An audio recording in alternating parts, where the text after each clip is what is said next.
Welcome to Butterflies of Wisdom. I thought that technology was going to work with me, but technology is now playing games on me.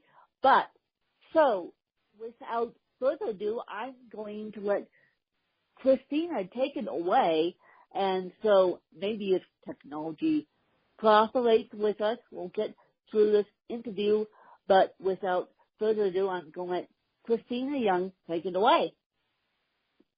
Awesome. Well, thank you so much, Wynn. I am so grateful to be here. And hello to all of the Butterflies of Wisdom community. My name is Kristin Young. I am the marriage enthusiast, and I am representing my organization, Living the Vows, where we are all about bringing joy to marriages. And this is just such an awesome topic. I love the idea of marriage. I love being married. And it's important for me to advocate for marriage because unfortunately, as we know, there are so many marriages that are dying every single day, and they don't really have to. It's really just about your perspective and where you focus your energy. So I am a wife, I am a mother, I am a daughter, I am a student, a teacher. I love to teach, I love to learn. And I love, just, as I said, being able to support marriages. So I'm really an advocate for those wives who are in a space where they say, I want to be married. I love being a mother. I love my career. And I'm just trying to figure out how to make it all work. I'm, feeling frustrated. I'm feeling overwhelmed. And I don't know what to do about it. So that's where Living the Vow steps in and just helping women to find their confidence, find their clarity in being a wife, and shift those frustrations back to flirtations in their marriages. Well, I love it. I love it. And for those of you that don't know, I'm actually going through a transition in my own life, which I'll explain. That's a podcast story in itself. I'll explain that one on a different level on a different podcast, but let's just say I'm acquiring a stepmom at age 30 years old. And man, I never thought I would be acquiring a stepmom at the ripe old age of 30, but at least this woman loves me, and this woman accepts my dad and I, and also accepts my baggage of the baggage of me having a disability, and gets it. Otherwise, she would have been out of here in 5 minutes flat. So, okay. Kristina, I have a question for you. For those who are acquiring a stepmom and had disabilities, what would you say to them if they don't like the situation that their husband put them in? Well, what I would say to that is don't do it, because it's not your husband or your potential husband putting you in that situation. You are consciously moving into that situation. So my expectation is that if you're at the point where you're considering marriage, you already know the basic baggage that comes with your potential spouse. So you would know if your spouse is coming with any children, or especially if the child has any disabilities, and being clear on what that looks like. And ideally, again, if you're to the point where you're considering marriage, you've already spent time with that child. You've gotten to gain some understanding. So it's definitely not a situation where your spouse or potential spouse is forcing that on you. You are consciously entering into that relationship, and you have a right to say, that's more than I can handle, or I'm not interested. But it's completely unfair to yourself, to that potential spouse, and definitely to that child to enter in with a poor attitude, or enter in with a level of discomfort that is unclarified. And that's completely separate from a situation where you're willing and you're still learning, but you have to be willing first. So you have to have a general understanding of what that looks like and be able to say, yes, this is a lot of work, or yes, this is a different lifestyle, but I'm more than happy to take that on because I'm able to look at the bigger picture. Thank you for explaining it so eloquently and so honestly too, because I needed to ask that question to myself. I'm sorry that I got selfish here and asked that question to myself, but I'm like, okay, how do I explain this one to my fan base, because they're used to people acquiring stepmoms at younger ages. Well, honestly, people acquire step-parents at all ages, and especially now that divorce is the divorce rate is so high, people are getting married again for the second or third time later in life. So at whatever age you had children, your children are always your children. So people are it's very common to acquire a step-parent as an adult. It's just a level of how involved are you with that step-parent, because in many cases, by the time you reach adulthood, you've moved on to your own home or even have your own family. So even though you are acquiring a step-parent, your relationship may not be as significant as it is if you are a younger child. Now, in the situation of a disabled child, there's a greater chance that you may be in the same home even though you are an adult child. So the relationship is, the relationship building is going to be similar to that of a stereotypical younger or minor child, simply because you're going to be in the same household. Even if you are in a separate household, your parents may be a little more involved, or you may be a little closer, depending on your disability or your support system. So in that case, it's very common for people to acquire step-parents at an older age, as into adulthood. So that's not an issue at all. But in any relationship, regardless of what age you are, the bottom line is this person is now entering into your family. So it's important to be able to establish a level of respect and love for that person. Now, how deep the relationship goes, that's going to vary. But to be completely honest, that happens in biological families too. We're born into families. Yeah. We have no idea. We can't choose our family members. So there's plenty of parents or families that are biological that drift apart once they become of age. Yeah, exactly.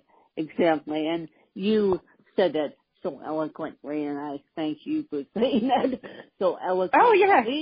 So my case isn't the normal case there. Good. Now I feel better. After talking to you, I actually feel better, because I'm like, is this the not so normal case, or is this the odd man out because I'm disabled? But enough of talking about my life here and my transitions. What is your favorite book? Now, it doesn't have to be business related. It just has to be a book that you go back to time and time again. Oh, I would definitely say The Purpose-Driven Life. I love that book. And it's so important just to get clear on purpose. I'm a very big advocate for understanding purpose. And that flows whether from an individual standpoint, whether your purpose in marriage, because that's one of the things that I speak to couples about very often, just getting clear on why you married your spouse. There's always more than one person that you could be married to and have a great marriage and life with. But there's a reason why your particular individual lives came together in the institution of marriage. So getting clear on that purpose, getting clear on your purpose when it comes to parenting. So The Purpose-Driven Life is definitely an awesome book. I love that one. And even though you're not a parenting expert, I'm just going to throw that out there. Some people are made for being a parent, others are not. It's Correct. all depending on what you want in life, whether you want a full-time business or whether you want a child. And once you have that child, your mindset has to shift, just like when you get married. Your mindset has to shifts because you now have to play nicely with that other partner. Absolutely. Absolutely. And there is a shift. The same way we continue to shift and evolve from birth into our toddler years and adolescent years and beyond, there's definitely a shift that happens when you go from being an individual into being a spouse and then into being a parent. So, yeah, it's very important to understand and get clarity on your purpose early because, as you said, it's very true. There are many people who are better off being aunts and uncles versus mom and dad. So we have to be clear about that and be true to ourselves and be okay with whatever it is that our desires are and how we are designed. Yeah, exactly. Now, I have a question for you. What is your favorite podcast if you have one? I actually don't have a favorite. I've listened to a few and I'm actually getting into more of the podcast. So I'm kind of exploring that avenue a little bit more, which is actually how I found this podcast, which I'm very excited about. So at this point, I don't say that I have a favorite. You don't say that you have a favorite. So you are now getting into the podcast realm, which that's okay. And in your niche, there's a ton of podcasts. I would just go throw that out there that you don't have. When I ask my fan base that question, you guys don't have to come back with a solid answer on me for that. When I'm always curious as to what other people think. But in your niche, Kristin, in the wedding industry, there's a ton of podcasts out there. Yeah, and just to clarify, I'm not in the wedding industry, but I am in the marriage industry. And I like to clarify that they are two specific, separate entities because unfortunately, that's how a lot of women are categorized. You know, we get so caught up in the wedding. We're trained at a young age about Cinderella and the princesses and the happily ever after and what that wedding day is going to look like. And unfortunately, too often we miss the importance of preparing for the actual marriage because the wedding is just that one day, that 4 to 6 hours of one day, but your marriage is the rest of your life.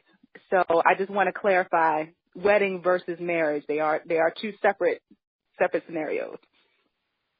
Well, thank you for the clarification, Missy, and I apologize if I threw you into the lump. No apologies needed. But it is important to talk about. Because it's important to clarify the two. Wedding is one thing, and the after the wedding is a whole different kettle of fish. And if you're ready to accept it, that's fine. If you're not, we're in major trouble here. And I apologize that my landline is ringing you guys. I don't know if you hear that in the background. But I want Christina to let us know where you can be found. And then I'll ask you my last questions to tie up this show. Sure. Well, again, my name is Kristin Young, and it's actually Kristin M, as in Michelle, M Young. And I do go by the marriage enthusiast. So as far as social media, everything is listed under Living the Vows. So Facebook, Twitter, and Instagram, you can just put @Living the Vows, and we will come up. Please like our Facebook page. Please follow us on Twitter and Instagram. I really appreciate that. And, of course, we have a website, which is www.livingthevows.com. And if you would like to email us, you can email us directly at yes@livingthevows.com. Well, thank you, Kristin. And before I let you go, I am going to let you ask me 2 questions about anything that you want to ask me. Awesome. Well, as I said, I'm all about marriage, so I'd like to get your thoughts and your insight for marriage for those who are disabled. Well, my body, my internal organs function just like any other person's internal organs would. So basically, when I choose to get married, I will, but I will not be carrying a baby on my own. I have enough trouble getting myself dressed, let alone a child.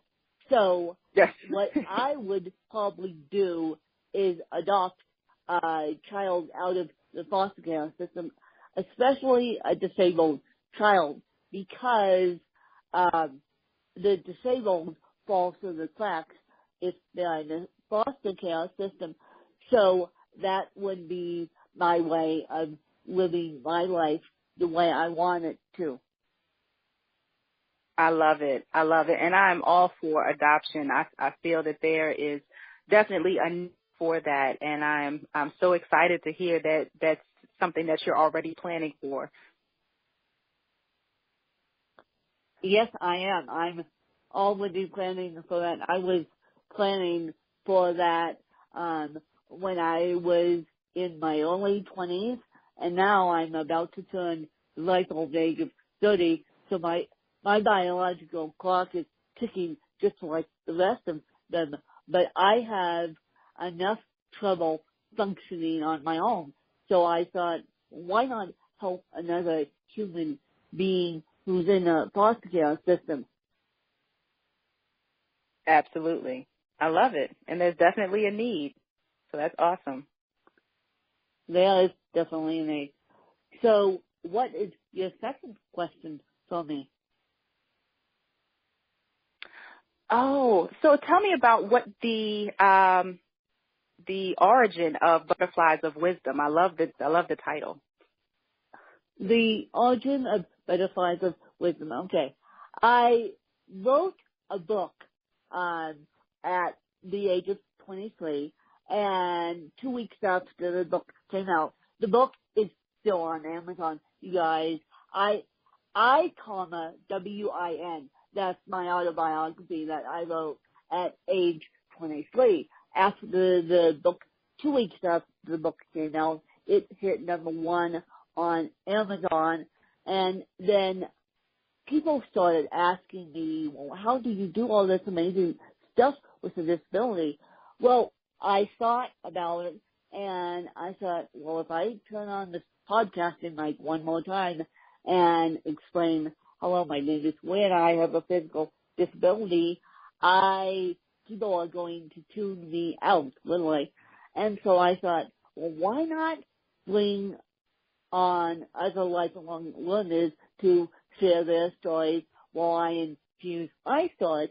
Well, turns out men wanted to get involved. At the time it was called Wynn's Women of Wisdom. Turns out the men wanted to get involved.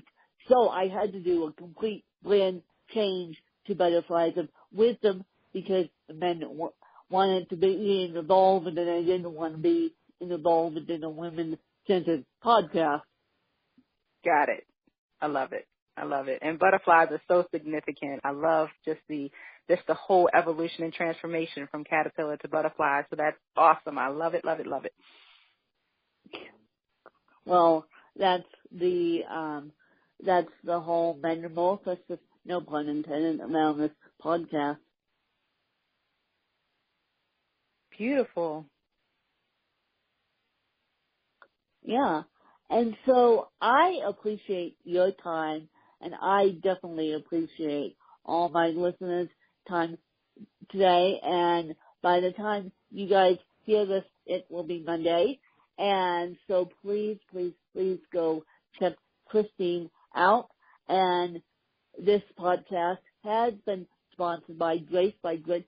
Grace by Grit is a clothing line out in California, and they are giving you guys 20% off of anything on their site. And if you go back in the archives and hear Alex's and Katie's story, and you'll hear why they started Grace by Grit. And so this podcast is sponsored by them. And please go check out Living the Bell. And again, I appreciate your support. Thank you. Awesome. Thank you so much. This has been an absolute pleasure. Thank you.